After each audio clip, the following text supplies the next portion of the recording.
qo'rin sohasida muskullarni tuzilishi, ya'ni muskullarni qavatma-qavat tuzilishini o'rganamiz.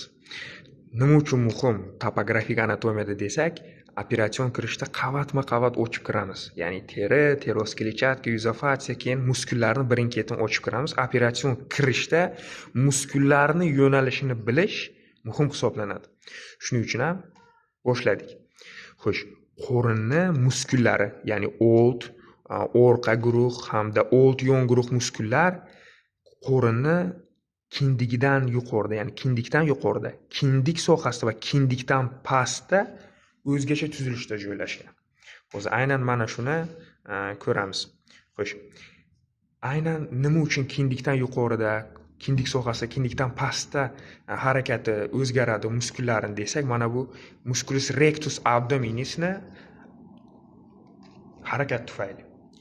Bu lateraldan medialga qarab kindikka yaqinlashib boradi. Kindikdan yuqori sohada, kindik sohasida va kindikdan pastda. Shuning uchun ham e'tibor, diqqatni musculus rectus abdominis, ya'ni qo'rinni oldingi to'g'ri muskuliga e'tibor qaratamiz. Xo'p, kindikdan yuqori sohada birinchi ochamiz, demak teri, teroskletchatka, yuzofatsiyadan keyin bizga ko'rinadi kindikdan yuqorida musculus obliquus externus abdominis, ya'ni tashqi qo'rinni qiyshiq muskuli, undan keyin musculus rectus abdominis, keyin musculus obliquus internus ichki qiyshiq muskul hamda musculus transversus abdominis.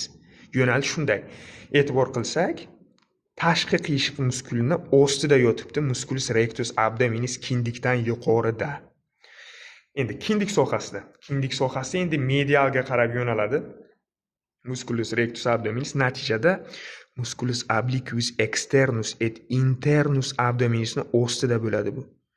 Boya kindikdan yuqorida obliquus externusni ostida edi, lekin kindik sohasida kelib medialga yo'nalishni hisobiga musculus obliquus externus et internusni ostida musculus rectus abdominis, undan keyin musculus transversus abdominis. Kindikdan pastda endi. Kindikdan pastki sohada barcha muskullarni ostida desak ham bo'ladi musculus rectus abdominisni, ya'ni musculus obliquus externusni ko'ramiz. Undan keyin musculus obliquus internus, musculus transversus abdominis, ana undan keyin musculus rectus abdominis joylashgan. Demak, musculus rectus abdominis medialga qarab yo'nalishni hisobiga pastga qarab yo'nalib ketyapti. Xo'sh, joylashuv mana shunday. Mana shu harakatning hisobiga bizda vagina musculus recti abdomini ham hosil bo'ladi. Ya'ni qo'rinni oldingi guruh to'g'ri muskuliga qin hosil qiladi mana shu muskullar. Qanday qilib qin hosil qiladi? Mana shu qavatma-qavat tuzilishdan bilib olsak bo'ladi. Xo'sh, qinni kindikdan yuqorida va pastda deb o'rgangan nisbatan oson. Kindikdan yuqorida mana bu musculus obliquus externus abdominis, musculus rectus abdominisni ham oldindan ham orqadan o'raydi bu muskul. Undan so'ng bo'lsa orqa tarafidan ichki qiyshiq hamda ko'ndalang muskullar o'raydi. Kindikdan yuqorida vaginada qin hosil qiladi. Zaif joy hisoblanadi bu yerda aynan orqa sohasi baquvvatroq, oldingi sohada nisbatan zaiflik mavjud bo'ladi. Xo'sh, kindikdan pastda. Kindikdan pastda bu yerda eng mustahkam soha desak bo'ladi.